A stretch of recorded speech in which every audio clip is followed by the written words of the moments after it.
وبه نستعين على أمور الدنيا والدين والصلاة والسلام على أشرف الأنبياء والمرسلين وعلى آله وصحبه أجمعين.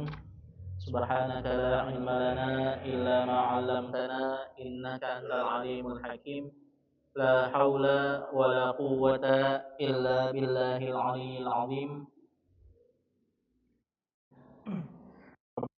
صدري ويسر لي وتمم لساني قولي. قال الله تعالى: يا أيها الذين آمنوا اتقوا الله حق تقاته ولا تموتن إلا وأنتم مسلمون. وقال رسول الله صلى الله عليه وسلم: من يرد الله به خيرا يفقهه في الدين. أما بعد. Ya, bapak-bapak, para asatid, para guru, rekan-rekan, ibu, guru, ustazah, saya muliakan. Kita lanjutkan Bu ya. Tadi sesi pertama sudah kita bahas 9 macam jenis kecerdasan. Coba kita ulangi lagi Bu ya. Pertama apa Bu? Linguistik. Nah Ibu identifikasi ya. Anak, cucu, diri sendiri, ya keluarga, ini identifikasi. Jadi Bu, setiap kecerdasan ini Bu, itu ada kelebihan dan ada kekurangannya Bu. Ada kelebihan dan ada kekurangannya. Misalnya linguistik, kelebihannya apa? Ya pintar ngomong, ya kalau dia ustadz ya berarti bagus ceramahnya. Kalau andaikan kekurangannya apa? Ya sering ngomel Bu. Ya sering ngomel. Ya logis, yang logis misalnya. Ya logis ya bagus, hafalannya kuat seperti itu. Kemudian apa namanya? Yang logis matematis ininya bagus. Nah, kecerdasannya itu kelebihannya. Kekurangannya apa? Ya sering nasehatin Bu, sering ceramahin. Maksudnya Ibu misalnya gini Bu. Ibu kalau ngadepi orang yang pinter, bisa menghadapi banyak solusi, kalau ada masalah tuh dia ada solusinya aja. Nah, ini kayak mirip pernikahan aja Bu, mirip pernikahan. Pernikahan nih, kaidah pernikahan Bu ya, setiap kelebihan itu pasti ada konsekuensinya Bu. Nah, dan setiap kekurangan di baliknya ada kelebihan Bu. Nah, jadi nggak ada manusia sempurna Bu. Misalnya gini Bu, setiap kelebihan punya konsekuensinya. Ibu pengen nggak Bu punya suami kaya Bu? Pengen nggak Bu? Pengen ya. Kaya itu kelebihan. Tapi setiap kelebihan ada konsekuensinya Bu. Konsekuensinya apa? Dia bakalan sibuk ngurusin harta. Dia bakalan jarang di rumah. Ya, dia bakalan membangun dengan uang ya. Orang yang banyak hartanya yang ngasih istrinya ya mungkin uang saja. Ya, uang saja. Ya, adapun nafkah yang lainnya tidak seperti itu. Orang yang suami yang banyak hartanya ya dia jadi nggak terlalu memuliakan istrinya, ya. Karena apa? Ya, karena apa? Dia punya kekuatan. Ya dan bahkan bilang mindalik Bu. Ya, maksud saya nyatanya Bu, orang orang yang kelebihan harta itu biasanya suami yang kelebihan harta biasanya apa Bu? Kawin lah, kawin lagi. Ya, bahkan Bu saya dengar Bu dari beberapa ikhwah, dari beberapa jamaah ya, kalau gaji udah di atas 5 juta mah mendingan sunnahnya istrinya dua. Ya Allah, saya bilang astagfirullahaladzim, istri ya diangkain kayak gitu ya. Ya seperti itu nih. Nah ini ya makanya Bu, maaf punten punten. Banyak beberapa banyak beberapa ya berapa jamaah lah seperti itu yang poligami poligami kayak gitu ya. Ya seperti itu. Nah ini dan bahkan naudzubillah min dzaliknya yaitu ya ini saya jadi buka kasus nih Bu. cuma 2 juta pun naudzubillah min dzalik. Saya bilang gimana gajinya 12 juta, 20 juta, langsung nikah 4 kali itu. Jadi harta itu fitnah bagi laki-laki ya, fitnah bagi perempuan ya, fitnah juga bagi laki-laki ya. Nah, jadi kalau mau suami yang kaya, kaya itu kelebihan, tapi harus terima konsekuensinya. Mau suami yang ganteng, ya, suami yang ganteng misalnya, mau suami yang ganteng, ya kita juga harus siap. Suami kita bakalan apa? Bakalan menjadi pusat perhatian. Ya, bakalan jadi pusat perhatian ya. Bakalan ngegoda, naudzubillah min dzalik, bakalan menggoda atau tergoda dengan wanita lain seperti itu. Kalau punya suami yang ganteng. Ustaz, saya mau suami yang ganteng tapi pakai cadar misalnya. Nggak bisa, Bu, nggak bisa, ya. Nggak bisa ditutup itu mukanya seperti itu. Nah, juga kebalikannya nih, semuanya punya mau istri yang cantik, ya udah siap-siap dia bakalan dandannya lama, Bu. Dia bakalan mendewakan kecantikan seperti itu. Dia bakalan lebih sayang kepada dirinya sendiri. Dia lebih sayang kepada wajahnya sendiri ketimbang suaminya. Seperti itu. Nah, jadi semua kelebihan itu pasti ada konsekuensinya.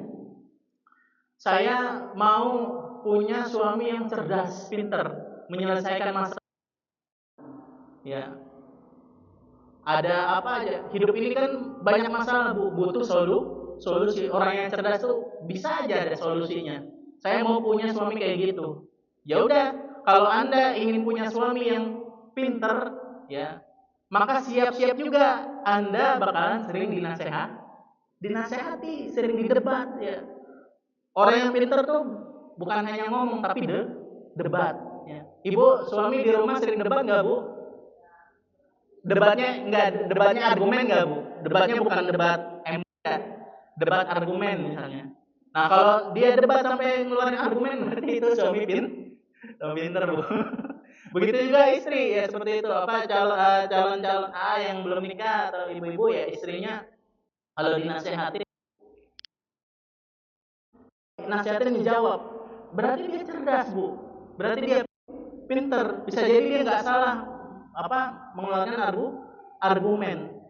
Ya, jadi kalau kalau kita mau pasangan yang cerdas, siap-siap juga nanti bakalan banyak berdebat. Jangan hanya pengen pinternya aja, tapi nggak mau didebat. Pengen suami yang soleh, Bu. Ibu pengen nggak, Bu, punya suami yang soleh? Pasti, wajib, ya. Tapi ibu juga siap punya suami yang selalu nasehatin. Itu udah pasti, Bu. Kalau dia soleh pasti suka nasehatin. Nah, AAA juga nih bapak-bapak, jangan marah kalau dinasehatin sama istri ya. Itu berarti istri soleha. Itu paham, Bu, ya? Apalagi. Nah, itu, Bu, itu semua itu namanya kecerdasan, Bu. Kelebihan itu pasti ada dan kekurangannya, Bu. Pasti ada kelebihannya. Setiap kekurangan tuh pasti ada kelebihannya. Misalnya gini. Dia kok orangnya pendiam ya. Nih banyak yang nanya misalnya ikhwan nanya ke saya, Ustadz, ini saya punya istri kayaknya pendiam banget, malu untuk sosial, Bu. Introvert, Bu. Gimana saat menanggapinya? Itu saya bilang itu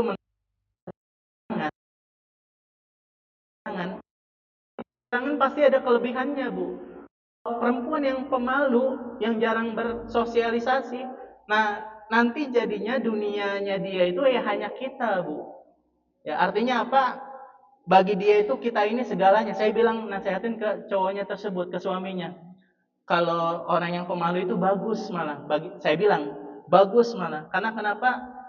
Dunianya dia itu kita, ya. Kita ini segalanya untuk dia. Kalau dia teman ya kita, kalau dia mau refreshing ya kita, ya. Kalau orang yang ekstrovert, Bu, kalau istri kita misalnya ekstrovert misalnya, temennya di mana-mana, kerja, habis itu kerja.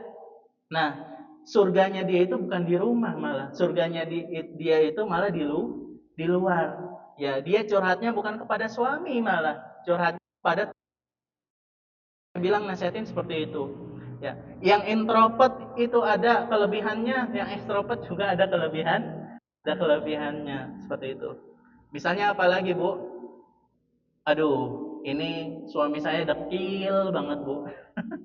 Suami saya dekil, suami saya kok penampilannya biasa aja. Itu kan kekurangan, Bu. Ya udah, kelebihannya pasti ada, Bu. Kelebihannya ya ya dia nggak menggoda. Seperti kalau andai kan dia ganteng, Bu, waduh, bisa bahaya nanti seperti itu.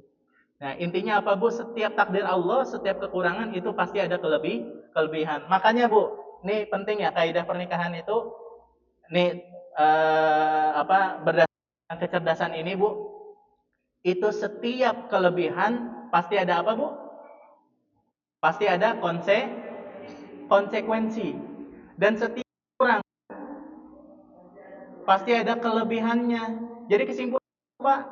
Semua pasangan kita itu ada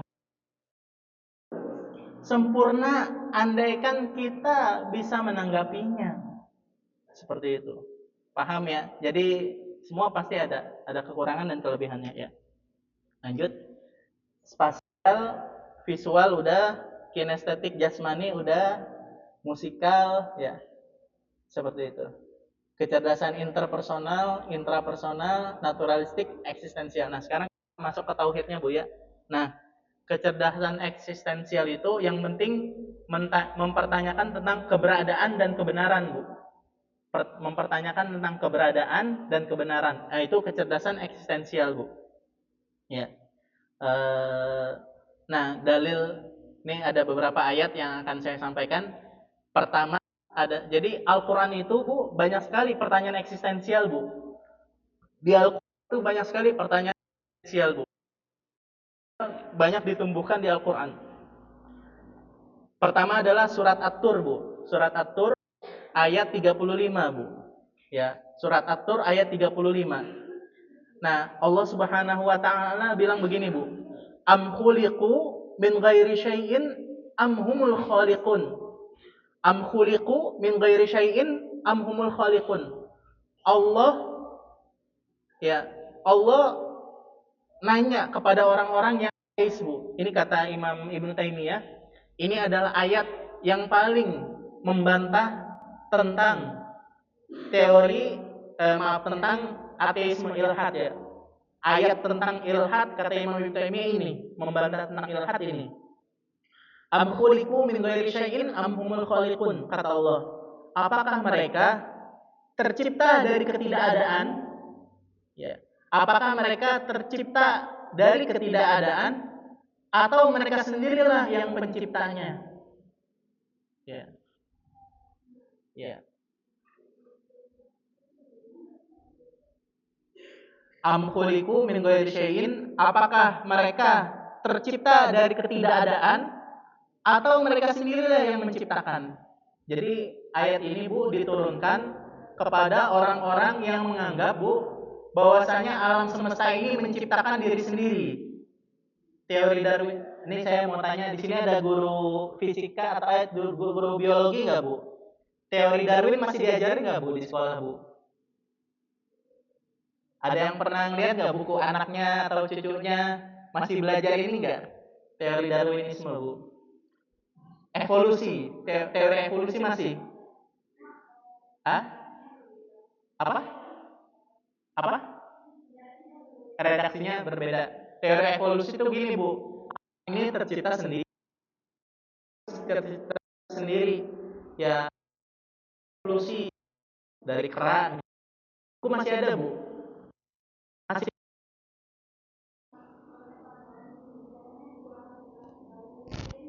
Oh, gitu. Ya, tapi di buku ajarnya mah masih ya. Masih ada ya. Itu kayak teori Darwinisme, kemudian teori evolusi, bahwasanya manusia alam semesta ini menciptakan dirinya sendiri, tercipta sendiri. Ya, seperti itu. Nah, itu salah. Ya, jadi kalau ada pertanyaan, ini alam semesta ini bisa muter kayak begini, bisa berjalan seperti ini, bisa ada seperti ini. Nah, itu ada penciptanya apa enggak? Nah, kalau teori Darwinisme mengatakan ya evolusi mengatakan enggak ya. Alam menciptakan dirinya sendiri. Ya. Jadi tercipta dari ketidakadaan. Nah, itu keyakinan mereka. Tercipta dari ketiadaan. Tidak ada tuh pencipta, Tuhan pencipta tuh enggak, dari ketidakadaan. Ya. Nah, langsung kata Allah, makanya ditegur sama Allah, am khuliqu min ghairi syai'in, apakah mereka tercipta dari ketidakadaan, maksudnya tidak ada pencipta, am humul khaliqun, apakah dia sendiri ya malah yang pencipta. Nah, ini kata Imam Ibnu Taimiyah, ini ayat yang paling tajam membantah evolusi, ya, kemudian ilhad, ateisme. Jadi kesimpulannya, Bu, di dunia ini nggak keluar dari dua, Bu. Nggak keluar dari dua. Pertama apa? Pencipta sama yang diciptakan. Benar nggak, Bu? Ada nggak yang ketiga, Bu? Nih saya mau tanya ya. Di dunia ini hanya ada dua, yaitu kita ciptakan. Ada nggak yang ketiga? Yang ketiga itu tercipta sendiri tanpa pencipta. Ustadz, saya kalau misalnya gini, Bu, ini plastik, Bu, plastik ini kan benda non biologis, Bu, non biologis, bukan makhluk ya. Berbeda halnya kalau tanah ya. Jadi misalnya ada orang yang bilang misalnya tanah ya, tanah didiamin aja misalnya, Ibu, tanah sama air, Bu, dibiarin aja sebulan, Bu, itu pasti ada cacing lah, ada serangga lah, padahal Ibu nggak dikasih apa-apa. Jadi dalil mereka itu, Bu, dalil mereka, Ibu, air, Ibu punya akuarium ya, akuarium, kasih tanah sama kasih air aja, yang penting ada airnya, Bu, itu biarin sebulan, itu pasti banyak makhluk di situ. Nah, dalilnya seperti itu. Nah, kita bilang itu mah makhluk biologis semua ya. Air itu biologis, ada apanya, Bu? Ada kuman-kuman, ada kuman-kumannya, bakterinya. Nah, kita tes coba dengan plastik. Plastik ini kan makhluk benda non biologis, Bu. Coba plastik bisa gerak nggak? Bisa gerak tanpa ada energi yang mendorong dia, atau bisa berkembang jadi punya anak gitu plastiknya, atau bisa apa? Ini nggak mungkin, Bu. Nggak ada di dunia ini yang menciptakan dirinya sendiri. Ya, kita bilang begitu. Jadi di dunia ini hanya ada dua, pencipta atau yang diciptakan. Nggak ada yang ketiga, yaitu menciptakan dirinya sendiri. Nah, itu dari Al-Quran. Nah, jadi Al-Quran, Masya Allah, dalam banget. Iya, ini Al-Quran ini udah ngasih kita ya untuk berpikir. Am khuliqu min ghairi syai'in, apakah mereka tercipta tanpa pencipta? Am humul khaliqun, atau mereka sendiri yang menciptakan? Ya, seperti itu. Enggak, dan itu salah, enggak mungkin seperti itu. Nah, ini dalil. Nah, kemudian dalil kedua, ayat kedua. Ayat kedua yang kecerdasan eksistensial di dalam Al-Quran adalah ayat Al-Mu'minun. Surat Al-Mu'minun ayat 91. Surat Al-Mu'minun ayat 91. Nah, di sini, Bu, ngajak mikir kecerdasan eksistensial bahwasanya Tuhan itu hanya satu. Jadi kalau ada pertanyaan, Ustadz, kalau ada pertanyaan, Ustadz, dalil bahwasanya Tuhan itu ada apa? Itu tadi surat At-Tur. Ustadz, apa dalil bahwasanya pencipta itu ada, Tuhan pencipta itu ada? Itu surat At-Tur. Nah, tapi kalau kita ngomongin sama orang muslim, sebutin aja ayatnya. Tapi ini hebat ya. Walaupun ini Quran bagi orang muslim itu ya sebagai dalil Quran, dalil nakli, tapi Al-Quran itu mengajak kita logika. Jadi nggak apa-apa, Bu, kita ke orang non-muslim itu kita sampaikan pakai ayat Quran, tapi dengan logikanya. Nah, ayat apa yang paling cocok? Ayat At-Tur tadi. Yang ayat atur, yang ayat yang pertama itu, ayat atur, surat atur ayat 35. Am khuliqu min ghairi syai'in am humul khaliqun, itu dalilnya. Ya, seperti itu. Nah, sekarang ayat yang kedua, Ustadz, apa Ibu, Bapak, apa dalilnya Allah Tuhan itu hanya satu? Bisa jadi Tuhan banyak. Ya, orang non-muslim bilang Tuhan itu bisa jadi banyak ya. Yang satu ngurus hujan, yang satu ngurus apa, yang satu ngurus petir, yang satu ngurus bumi, yang satu ngurus hewan, seperti itu. Tuhan itu bisa jadi banyak, ya seperti itu. Nah, ini dalil ngebantahnya apa? Dalil ngebantahnya adalah surat Al-Anbiya, surat Al-Mu'minun ayat 91. Ya, kata Allah Subhanahu wa taala, "Mattakhadallahu min walad wa ma kana ma'ahu min ilah." Ya. Idzal ladhaba kullu ilahin bima khalaqu wa la'ala ba'dhum 'ala ba'd. Nah, ini dia. Kalau andaikan Tuhan itu ada lebih dari satu, kata Allah, wa ma kana ma'ahu min ilah, idzal ladhaba kullu ilahin bima khalaq. Pasti setiap Tuhan, ya, pasti setiap Tuhan wa la'ala ba'dhum 'ala ba'din. Pasti akan berantem. Tuhan sama Tuhan berantem. Itu kaidah, Bu. Itu kaidah, Bu. Di mana ada kekuatan, di situ pasti ada pertikaian, Bu. Itu kaidah, Bu. Di situ ada kekuatan, di situ pasti ada pertikaian, Bu. Pasti. Ya. Kenapa Eropa dari dulu perang terus, Bu? Kenapa Eropa dari dulu perang terus? Ya. Ya karena mereka punya kekuatan. Uang, ya, perang dunia ke-1, perang dunia kedua. Kenapa Rusia sama Amerika berantem, Bu? Karena mereka punya dominasi, ya, ngadu dominasi. Andaikan Tuhan itu, Bu, andaikan Tuhan itu lebih dari satu, pasti Tuhannya itu pada berantem. Kata Allah, "Idzal ladzahaba kullu ilahin bima khalaqa wa la'ala ba'dhum 'ala ba'din." Seperti itu. Alhamdulillah bagian dunia selatan, ya, Indonesia, Afrika itu nggak ada perang, ya. Alhamdulillah, ya, nggak ikut perang dunia pertama. Karena apa, ya? Ya karena nggak punya kekuatan, ya. Makanya bagian bumi utara, ya, Soviet, ya, zaman dulu tuh Eropa, Amerika itu semuanya ikut perang pertama, Jepang, ya, seperti itu. Ya, seperti itu. Lanjut. Nah, sekarang wala ala ba'dhum ala ba'd. Nah, terus juga Ibu, kalau Rusia sama Amerika yang berantem, Bu, Rusia perang dunia saja, Bu. Manusia saja yang berantem, Bu. Ini saya mau ngasih logika, Bu, ya. Manusia aja yang berantem, dunia rusak, Bu. Paham, Bu, ya? Manusia saja yang berantem, dunia rusak. Apalagi kalau yang berantem itu Tuhan.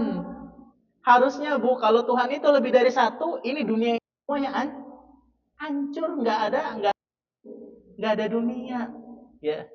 Ya, manusia aja yang perang, ya.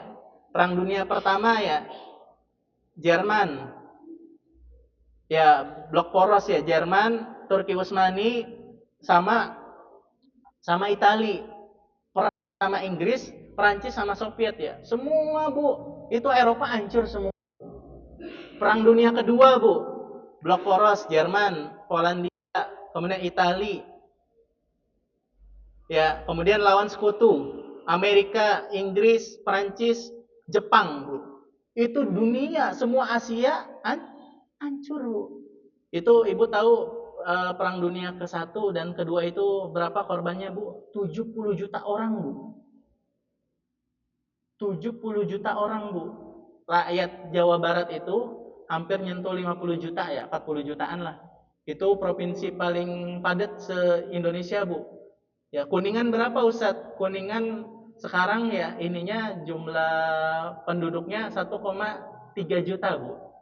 Kuningan, ya, dari ujung Cibingbin sampai Dharma, ya, itu 1,3 juta.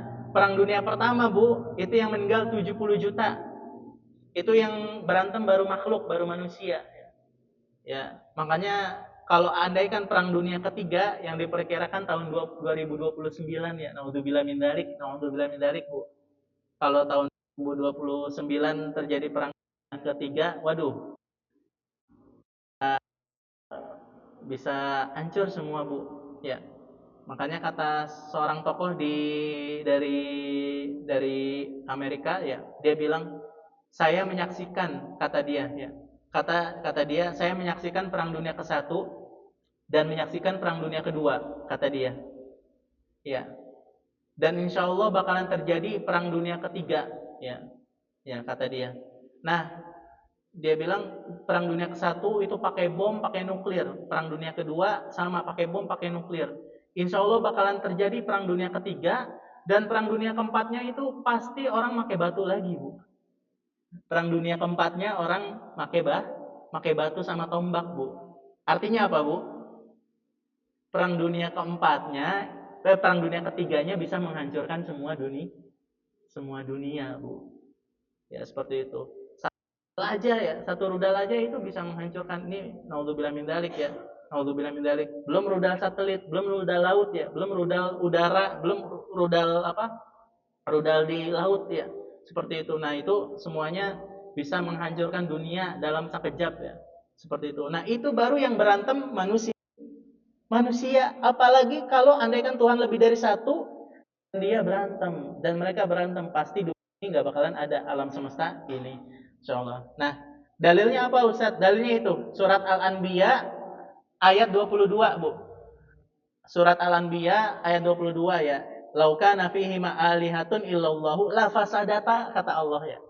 Andaikan di dunia ini ada dua Tuhan ya, atau tiga atau lebih, la fasadata, langit dan bumi itu bakalan hancur. Ini logika gampang sih, Bu ya. Logika gampang sekali ya, seperti itu. Ya, kalau makanya yang poligami ada dua istri. Kalau ada satu rumah dua istri bakalan hancur rumahnya. Seperti itu. Makanya aduh, ini soalnya kenapa? Aduh, maaf, Bu. Saya negor kayak gini karena ada beberapa kelompok ya yang mereka benar-benar mendewakan, menyunahkan sekali poligami, dan mereka banyak sekali kesalahannya, Bu. Udah rumah, bayangkan satu perempuan dikasih satu rumah, satu dapur, satu kamar mandi. Satu istrinya dua. Dan ini nyata sekali, Bu. Istrinya dua, dapurnya satu. Ya, kemudian apa namanya? Kamar mandinya satu, atapnya satu. Ya, tunggu aja perang dunia ketiga ya. Perang dunia kelima seperti itu. Ibu, saya mau nanya, Bu. Dapur ibu dibagi sama siapa ya? Sama pembantu lah misalnya. Kalau ibu punya pembantu gitu. Ibu nyaman nggak, Bu? Dapur ibu dipakai sama orang lain, Bu? Dapur ibu dipakai sama orang lain. Ya, kadang-kadang ibu masak udah berduaan gitu. Nggak bakalan nyaman, Bu. Makanya dalam Islam itu apa? Harus beda rumah. Seperti itu. Nah, ini mereka ya malah disatukan ya, disatukan rumahnya. Ya. Nah, seperti itu Ibu-ibu, kita lanjut. Itu tadi surat Al-Anbiya ya. Andaikan di dalam ada dua Tuhan atau lebih, la fasadata, maka langit dan bumi itu bakalan hancur, seperti itu. Ya. Nah, kemudian kalau ada pertanyaan, nah sekarang surat ayat ke berikutnya, Bu ya. Ayat keempat berarti ya. Tadi kan surat At-Tur ayat 35, kemudian Al-Mu'minun ayat 91, kemudian Al-Anbiya ayat 22. Ini ibu-ibu yang saya sebutkan ini yang paling ngajak mikir aja, Bu. Sebenarnya ayat-ayat Al-Qur'an itu semuanya ngajak mikir, Bu. Ibu sering baca nggak, Bu? Afala ta'qilun. Ini santri-santri sering ini santri Baitul Quran targetnya hafal Quran 30 juz. Ya, nah pasti santri-santri ini pada sering baca afala ta'qilun, afala ya'qilun, afala ya'lamun. Itu artinya apa, Bu? Tidakkah mereka berpikir ya? Jadi mungkin kalau kita hitung ayat-ayat yang nyuruh kita berpikir, itu mungkin lebih dari 100 ayat ya. Lebih dari 100 ayat. Ya, afala ya'lamun, afala yatafakkarun. Ya, banyak sekali ya. Nah, yang tadi saya sebutkan itu yang paling jelas ya, logikanya paling jelas. Nah, sekarang ayat keempat, Bu, adalah surat Al-An'am, Bu. Surat Al-An'am 74 sampai 83. 74 sampai 83. Nah, ini kisah Nabi Ibrahim mencari kebenaran, Bu. Kisah Nabi Ibrahim mencari kebenaran. Ini kisah eksistensial sekali, Bu. Yang Nabi Ibrahim ini. Kata Nabi Ibrahim apa? Ini boleh, kalau ini boleh sekalian dibuka, Bu, mushafnya, Bu. Surat Al-An'am. Ya, surat Al-An'am juz ke-7. Ya, Al-An'am juz ke-7. Lembar 8 ya. Jadi lembar ke-8 tapi yang sebelah kanan ya. Sebelah kanan paling atas, wa idh qala Ibrahimu. Ya, wa idh qala Ibrahimu li abihi azara. Yang bawa mushaf boleh dibuka ya.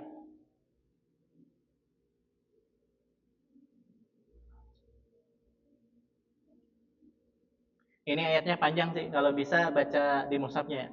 Wa idh qala Ibrahimu, tatkala Nabi Ibrahim berkata kepada Azar ya. Azar bapaknya. Wahai Azar, kenapa engkau membuat patung sebagai Tuhan ya? Sesungguhnya itu perbuatan yang sesat. Jadi Nabi Ibrahim ini, sebagian ulama mengatakan, Bu, Nabi Ibrahim ini belum ditunjuk jadi nabi. Nah, ini penting, Bu. Nabi Ibrahim itu bapaknya tauhid, Bu. Kata para ulama tuh, bapaknya tauhid itu Nabi Ibrahim. Karena kenapa? Dia sebelum jadi nabi udah mencari Tuhan. Nabi Ibrahim ini masih muda, Bu, masih di Irak. Nabi Ibrahim itu lahirnya di Irak, kemudian mudanya di Irak, kemudian sampai dibakar tuh, mau dibakar sama Raja Namrud, Bu ya. Sampai mau dibakar sama Raja Namrud itu di kerajaan Babilonia, Bu, di bangsa Babilonia. Habis itu Nabi Ibrahim kabur ke Palestina. Nah, jadi kampung halamannya Nabi Ibrahim itu Irak, tapi tempat dakwahnya lamanya itu di Palestina. Jadi di Kudus, di Baitul Maqdis itu, Bu, di Baitul Maqdis itu di bawahnya sekitar ya kisaran 30 kilo lah, kayak dari Cirebon Kuningan lah, Bu. Jadi Baitul Maqdisnya ibaratnya di Cirebon, di bawahnya itu ada nama kota namanya Khaliliyah, Bu. Khaliliyah itu tempat tinggalnya Nabi Ibrahim dulu. Khaliliyah. Ya, makanya kalau ada rezeki mah jangan keluar negeri, Bu. Umroh sama ke Baitul Maqdis aja ya. Umroh sama Baitul Maqdis. Nah, seperti itu. Nah, itu 30 km dari Baitul Maqdis ke bawah itu ada tempat namanya Khaliliyah. Saya punya teman dari Khaliliyah itu. Madinah, teman saya itu dari Khaliliyah. Nah, itu kenapa dinamakan Khaliliyah? Karena itu kotanya Nabi Ibrahim. Nabi Ibrahim julukannya apa, Bu? Khalilullah. Makanya dinamain Khaliliyah. Nah, Nabi Ibrahim, Bu, sebagaimana di surat Al-An'am udah ketemu, Bu. Ayat 74 sudah ketemu. Sudah, ya. Paling atas sampai paling bawah, Bu. Itu semuanya ngebahas Nabi Ibrahim, dan 2 ayat setelahnya. Ya, alladzina amanu wa lam yalbisu imanahum bidzulmin ulaika lahumul amnu wa hum muhtadun, yang paling kirinya ya. Berarti kirinya paling atas 2 ayat itu masih satu lanjutan ya. Nah, itu Nabi Ibrahim mencari kebenaran, Bu. Ini belum jadi nabi. Nabi Ibrahim bertanya-tanya, ini Tuhan itu siapa? Kemudian siapa yang menciptakan kita semua? Nabi Ibrahim melihat ke patung, Bu. Gak mungkin patung itu bisa menciptakan saya. Lah, orang bapak saya yang bikin apa? Yang bikin patung. Nabi Ibrahim udah logis, Bu. Lah, ini patung ngapain disembah? Orang yang bikin bapak saya, kata Nabi Ibrahim. Akhirnya apa? Nabi Ibrahim datang ke bapaknya. Wahai Azar, bapaknya Nabi Ibrahim itu Azar. Mengapa engkau bikin patung dan menganggapnya sebagai Tuhan? Lah, Tuhan itu kan yang kita agungkan, dan dialah yang harusnya menciptakan kita, bukan kita yang menciptakan Tuhan. Ini araka wa qaumaka fi dhalalim mubin, itu adalah kesesatan yang nyata. Akhirnya apa? Wa kadzalika nuri Ibrahim malakutas samawati wal ardi wa liyakuna minal muqinin. Kita tampakkan ke Nabi Ibrahim, kata Allah, sebelum jadi nabi ini. Kita tampakkan kepada Nabi Ibrahim kerajaan langit dan bumi. Akhirnya apa? Semenjak itu Nabi Ibrahim sering nongkrong ngeliatin langit. Malakutas samawati wal ardi. Falamma janna alaihi lailu, Nabi Ibrahim apa? Ra'a kaukaba qala hadza rabbi falamma afala qala la uhibbul afilin. Nabi begadang melihatin langit, oh ini banyak bintang-bintang. Sepertinya ini Tuhan saya, kata Nabi Ibrahim. Sepertinya Nabi Ibrahim ini, ya, soalnya apa? Ini paling tinggi, paling berkilau. Malam-malam semua ketutup, ini bercahaya. Ini dan ini pasti sangat besar karena dari jauh terlihat. Kata Nabi Ibrahim, qala hadza rabbi, ya. Falamma afala, Nabi Ibrahim begadang sampai subuh, Bu. Sampai subuh, tatkala Nabi Ibrahim melihat langit, lah kok bintangnya jadi hilang. Tuhan hilang. Nanti tatkala saya lagi gitu. Seperti itu. Nah, akhirnya inilah uhibbul afilin, saat Tuhan yang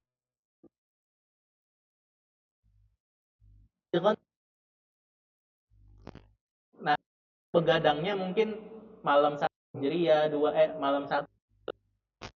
Nah, pas 13 ya, falam mar'al qamara bazighon ya. Nabi Ibrahim melihat kok ada bulan purnama. Bazighon, qamara bulan, bazighon. Qala hadza rabbi, wah ini Tuhan saya. Ya, bintang semuanya mah gelap, kecil. Kalau bintang itu, kalau bulan tuh gede. Falamma afala qala la illam yahdini rabbi la akunanna minal qaumidh dhalin. Ya, kok pas dipantangin sampai pagi, bulannya juga redup. Ya, bulannya juga redup, kata Nabi Ibrahim. Wah, kalau Tuhan saya nggak lagi nggak ada, la illam yahdini rabbi la akunanna minal qaumidh dhalin. Kalau Tuhan saya adanya malam doang, nanti paginya gimana? Saya akan tersesat, kata Nabi Ibrahim. Nah, paginya ternyata Nabi Ibrahim melihat matahari. Falamma ra'a syamsa bazighatan qala hadza rabbi hadza akbar. Ah, ini yang paling gede, kata Nabi Ibrahim. Lebih gede dari bintang, lebih gede dari bulan. Hadza rabbi. Falamma afalat qala ya qaumi inni bari'um mimma tusyrikun. Ibrahim, wahai kaumku, matahari aja tenggelam, saya berlepas diri dari sesembahan kalian. Inni wajjahtu wajhiya lilladzi fatara samawati wal arda hanifan wa ma ana minal musyrikin. Saya akan menyembah apa yang menciptakan ini semua. Masya Allah, Nabi Ibrahim ketika itu belum jadi nabi, Bu. Masih anak kecil biasa. Itu langsung mendapatkan kebenaran dalam sendiri. Bahwasanya pasti alam semesta ini ada penciptanya. Akhirnya Nabi Ibrahim beriman dengan yang menciptakan alam semesta ini semua. Ya, seperti itu. Nah, ya lanjut. Nah, sekarang ayat eksistensialnya adalah surat Az-Zariyat, Bu. Surat Az-Zariyat ya. Surat Az-Zariyat ayat 56. Ya, ini ayatnya pendek ya. Terkenal ya. Wa ma khalaqtul jinna wal insa illa liya'budun. Kata Allah, tidak menciptakan jin dan manusia kecuali untuk menyembahku, untuk ibadah. Ya, jadi tujuan hidup itu adalah ibadah ya. Tujuan hidup itu adalah ibadah ya. Sampai sini ada yang bertanya, Bu? Sampai di sini ada yang bertanya? Kalau tidak ada, saya lanjutkan. Nah, itu ayat keberapa, Bu? Az-Zariyat ayat ke-6. Nah, sekarang ayat ke-7, Bu. Apa?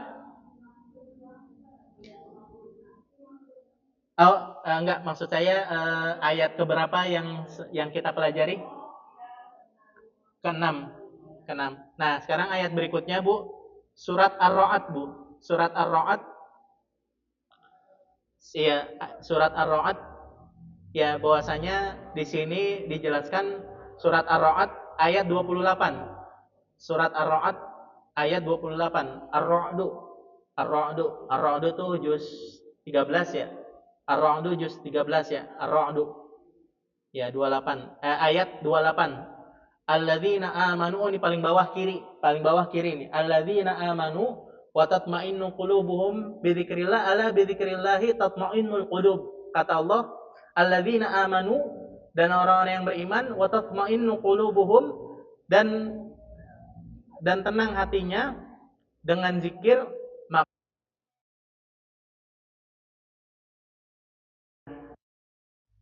makanya apa Bu? Pertanyaan eksistensial ini menenangkan hati Bu. Zikir, pertanyaan eksistensial itu bisa menenangkan hati. Dalilnya apa itu? Ar-Ra'du ayat ya, seperti itu.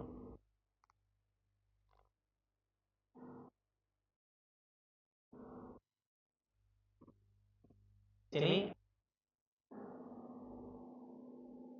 mangga Bapak-bapak, Ibu-ibu, ada yang bertanya, silakan. Ya, tidak ada. Nah, coba dengar satu pertanyaan dari Bapak-bapak, Ibu-ibu tentang eksistensial agama, Bu. Coba.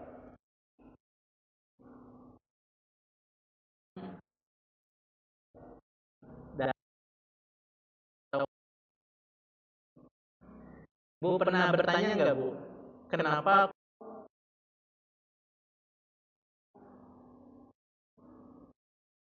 misalnya gini? Kenapa Allah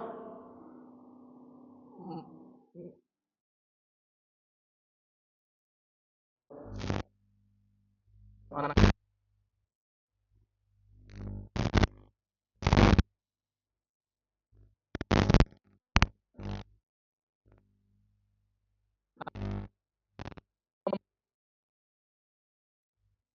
pernah apa Bu kalau anak kecil tuh cacar Bu ya? Anak kecil tuh apa yang itu cacar namanya ya? Cacar. Nah, itu Bu 19 Bu. Baru ditemukan di akhir abad 19. Sebelum abad 19 itu Bu, cacar itu ada pembunuh nomor satu Bu. Itu yang itu jutaan ya, jutaan. Nah, orang menemukan vaksin cacar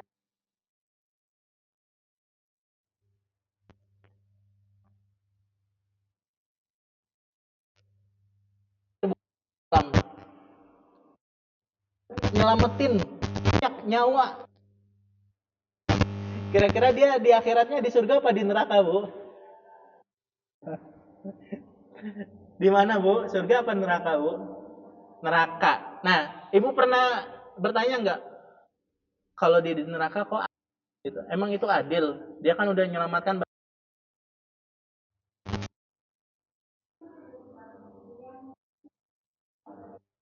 Udah dibalas. Nah, ya ibu-ibu kalau ada pertanyaan kayak gitu, ya di debat kayak gitu nih jawabnya gini Bu ya. Satu, bisa jadi ya. Pertama itu udah keyakinan kita Bu ya. Dia itu kalau nggak masuk Islam berarti masuk neraka.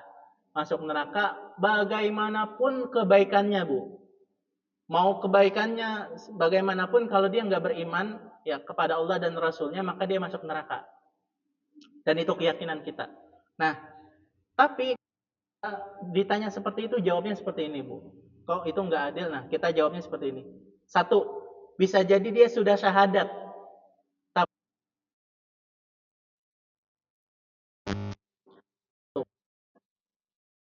orang baik kayak gitu itu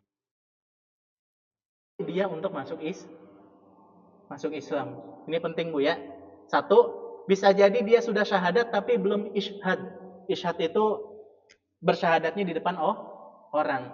Jadi kalau ada orang syahadat sendiri Bu, nggak di hadapan orang lain, itu Islamnya masih sah. Islamnya sudah sah, walaupun dia nggak sholat, walaupun dia nggak puasa sudah. Nah, ini pertanyaan kayak gini saya ditanyakan sama orang Eropa Bu. Banyak teman-teman saya di Madinah itu banyak orang Eropa. Nah mereka sering bertanya karena kenapa kasusnya banyak di Eropa, di Barat itu banyak orang baik dan banyak orang Barat itu non Muslim yang sudah tahu Allah, sudah tahu Rasulullah, sudah tahu Al-Quran. Dia sudah tahu Allah itu Tuhan bagi kaum muslimin. Dia sudah tahu Rasul Muhammad itu Rasul bagi kaum muslimin. Dan Quran, kitab yang suci dia sudah tahu. Ya, dan dia orang baik. dan dia nggak pernah mengomentari jelek tentang Islam. Nah, orang yang seperti ini, kata teman, itu bisa jadi di rumahnya sudah syahadat, cuman nggak dilihat sama orang tua, nggak didengar sama orang tuanya, dan memang benar banyak Bu kasus seperti itu di Eropa sana. Dia Islam tapi belum sholat, belum apa, takut diinin sama orang tuanya, dan dia belum mengiklankan. Itu satu Bu. Nah, kedua, bisa jadi dia syahadat tapi dengan bahasa yang lain Bu. Nggak pakai asyhadu alla ilaha illallah, tapi dia pakai bahasa bahwasanya Tuhan itu adalah Tuhan Allah, dan saya bersaksi bahwa sah Bu. Jadi syahadat itu bagi yang nggak bisa bahasa Arab, pakai bahasa sendiri hukumnya sah. Nah, ini kedua. Ketiga, bisa jadi tidak terucap Bu. Ya, tidak terucap karena dia nggak tahu hukumnya wajib. Jadi kayak misalnya kayak Abu Thalib Bu, pamannya Nabi Muhammad Shallallahu Alaihi Wasallam. Bisa jadi dia nggak mengucapkan syahadat. Apa apa contoh lain, jadi dia syahadat, tapi dia di hati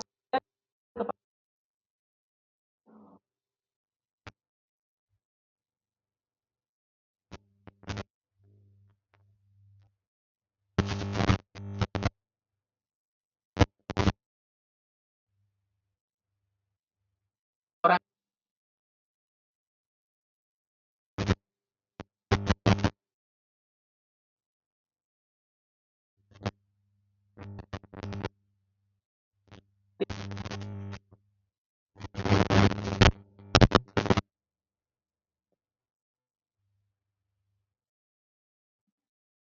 tetap adil Bu, tetap adil, tetap ini aja Bu.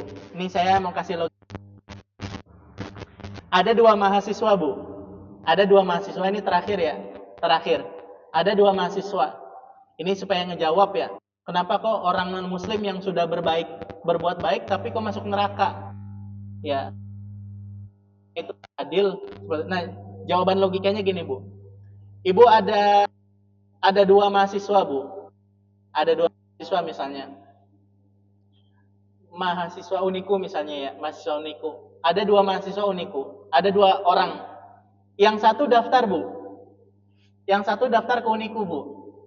Yang satu daftar ke Uniku, belajar di kelas di Uniku, kemudian belajar 4 tahun, habis itu dapat apa? Ijazah ya. Dapat ijazah, dapat gelar. Terus ada satu orang, dia nggak daftar Uniku Bu, tapi ikut belajar di kelas di Uniku Bu. Ya, 4 tahun juga sama, tapi dia nggak daftar sebagai mahasiswa. Kalau di dalam bahasa Arab, kalau itu kalau di bahasa Arab namanya mustami. Mustami itu datang aja tapi nggak daftar. Nah, 4 tahun Bu, orang yang kedua ini 4 tahun kuliah tersebut, kira-kira setelah itu dikasih ijazah nggak Bu? Dikasih ijazah, dikasih gelar nggak Bu? Enggak. Nah, itu adil nggak Bu? Adil nggak Bu? Adil-adil aja. Karena kenapa dia nggak daftar Bu? Padahal dia belajarnya rajin tuh Bu, rajin, tapi nggak dikasih ijazah, nggak dikasih gelar. Nah, kampusnya kita bisa bilang zolim nggak Bu? Tidak, ya emang begitu, harus daftar Bu. Dan dia nggak daftar itu sudah berupa kesalahan. Nah, itu logikanya Bu. Kalau itu, ini logika ini dari Zakir Naik Bu. Ya, kayak kita ya, dia berbuat baik tapi nggak daftar sebagai seorang Islam, nggak syahadat, berarti nggak daftar. Kalau nggak daftar nggak dikasih gelar. Logikanya seperti itulah. Ya, sepertinya kurang lebihnya mohon maaf ya. Ada yang bertanya? Kalau tidak ada yang bertanya, kita cukupkan sampai dulu. Ya, enggak, bapak-bapak yang di belakang ada yang bertanya? Ibu-ibu tidak ada. Nah, kalau tidak ada kita cukupkan. Ustaz Fajar ada nggak? Mana? di luar. Acaranya apa? Teddy abis ini. Udah ya. Ya, kurang lebihnya mohon maaf. Kita tutup. Ya, subhanakallahumma wa bihamdika nasyhadu an la ilaha illa anta nastaghfiruka wa natubu ilaik. Kurang lebihnya mohon maaf. Assalamualaikum warahmatullahi wabarakatuh. Waalaikumsalam warahmatullahi wabarakatuh.